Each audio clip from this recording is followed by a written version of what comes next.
Saya Jonathan Sigana Jamo. Di sini saya ingin membuat refleksi berkaitan dengan social work perspektif on global classroom yang diadakan di dalam Google Meet bersama pensyarah daripada Pakistan dan juga Iran semalam. Jadi yang pertama apa yang saya faham berkaitan dengan dasar sosial yang terdapat di dua negara ini. Yang pertama iaitu di negara Pakistan. Di negara Pakistan ini dasar sosial mereka lebih menumpukan kepada perlindungan sosial dan juga pengurangan kemiskinan.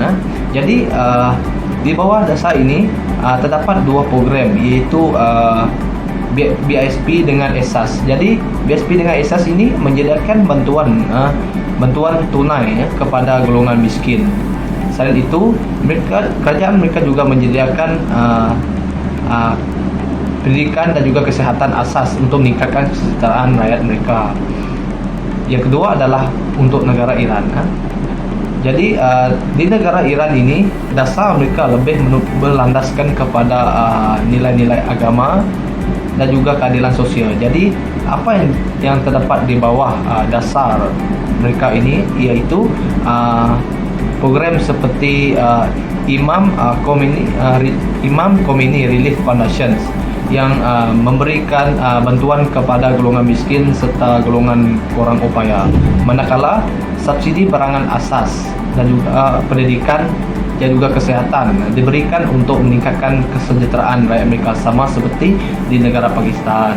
Jadi apa yang saya nilai di sini adalah terdapat kekuatan dan juga kelemahan antara kedua dasar sosial negara mereka ini, yaitu yang pertama kekuatan dasar sosial di negara Pakistan iaitu mereka menggunakan pendekatan langsung menyalurkan bantuan tunai kepada golongan miskin, dan ini memberikan impak yang positif lah kepada golongan miskin.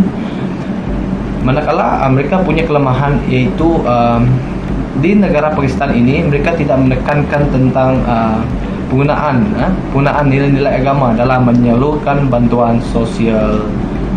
Untuk negara Iran pula, negara Iran ini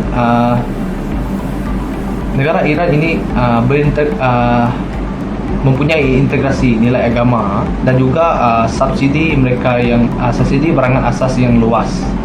Kelemahan mereka adalah kelemahan dari segi sistem undang-undang, iaitu seperti birokrasi dan juga pelaksanaan sistem subsidi yang tidak seksama kepada masyarakat. Jadi apa yang saya mau kaitkan dengan konteks Malaysia ini dan juga apa yang saya mahu tambah dalam konteks Malaysia ini adalah kerajaan Malaysia haruslah mengetahui dan juga mengambil pelajaran daripada kedua negara ini dari segi dasar sosial negara, iaitu kerajaan Malaysia haruslah menggunakan menggabungkan sekali nilai agama dan juga budaya dalam menyalurkan bantuan sosial kepada masyarakat. Sebagai contoh iaitu BRIM dan juga bukan BRIM, SDA dan juga SARA yang digunakan untuk memberikan bantuan kepada masyarakat. Jadi dengan adanya nilai agama ini, masyarakat ada kesadaran dengan pendekatan nilai agama ini, masyarakat ada kesadaran di mana mereka haruslah amanah mengikut ajaran agama masing-masing untuk tidak membelanjakan duit yang ataupun bantuan kewangan tersebut membeli barangan yang tidak berfaedah. Jadi itu saja daripada saya. Sekian, terima kasih.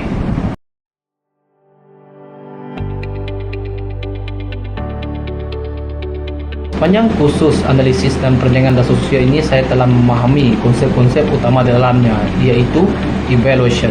Jadi yang terdapat di dalam evaluation ini terdapat program evaluation model. Jadi program evaluation model ini bertujuan untuk melaksanakan, merancang dan menilai keberkesanan dalam satu program. Bagaimana saya sebagai pelajar kerja sosial mengaitkan ini dengan bidang praktis kerja sosial, iaitu pekerja sosial juga memainkan peranan sebagai pembuat dasar dalam pembuat dasar mengenai isu-isu semasa. Sebagai contoh yang saya petik daripada berita Astro Awani ini pada tahun 2004, iaitu penyalahgunaan dadah yang melibatkan pelajar sekolah, tunjuk tren yang membimbangkan. Jadi sebagai pembuat dasar kepada isu-isu ini, jadi pekerja sosial haruslah memahami isu ini terlebih dahulu. sebelum membuat program di bawah dasar tersebut. Sebagai contoh, program yang akan dibuat mengenai isu ini adalah program kesedaran terhadap kesan menagih dadah. Jadi program ini akan disanakan mengikut logic model, iaitu logic model ini mempunyai 4 komponen utama. Yang pertama yaitu input, activity, output, dan outcome. Jadi untuk bahagian input ini merupakan sumber yang akan digunakan semasa program tersebut berlangsung. Sebagai contoh, risalah ataupun brosur mengenai kesan buruk mengambil dadah. Selain itu, sumber-sumber sekolah seperti dewan yang bertujuan untuk mengumpulkan pelajar-pelajar semasa program tersebut berlangsung. Jadi komponen yang kedua dalam logic model ini adalah activity. Jadi activity yang disanakan ini adalah masuklah role play, di mana pelajar haruslah membentuk kumpulan untuk melaksanakan role play mengenai kesan menagih dadah. Selain itu, seminar juga turut dijalankan oleh pegawai polis dari PDRM ataupun pegawai pembangunan masyarakat yang bertujuan untuk meningkatkan lagi kesedaran mereka mengenai kesan buruk mengambil dadah. Jadi untuk yang komponen yang ketiga adalah dalam logic model ini adalah output. Output ini merupakan perkara yang telah dilakukan dalam program tersebut. Sebagai contoh, risalah.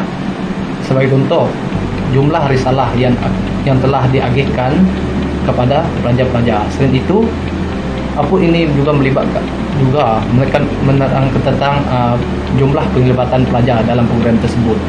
Jadi yang terakhir sekali, yang paling penting dalam logic model ini adalah hasil daripada program tersebut. Jadi hasil itu hasil jangka panjang ataupun jangka pendek. Jadi jika jangka panjang bermakna pelajar tersebut dapat mengaplikasikan kaedah ataupun cara untuk mengelakkan diri terlibat dalam kegiatan menagih dadah ini. Jadi yang terakhir sekali daripada saya adalah pengalaman pribadi saya semasa belajar kursus ini adalah jika dibandingkan daripada minggu awal SEM ini, saya kurang memahami apa yang telah saya belajar berkaitan dengan polisi, bagaimana polisi tersebut dibentuk, bagaimana proses membuat polisi tersebut.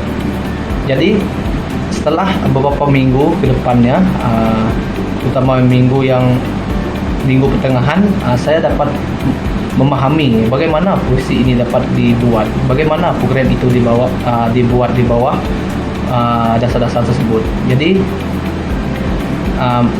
ini adalah merupakan logic model yang saya telah belajar melalui sepanjang semester ini. Jadi itu saja daripada saya. Sekian, terima kasih.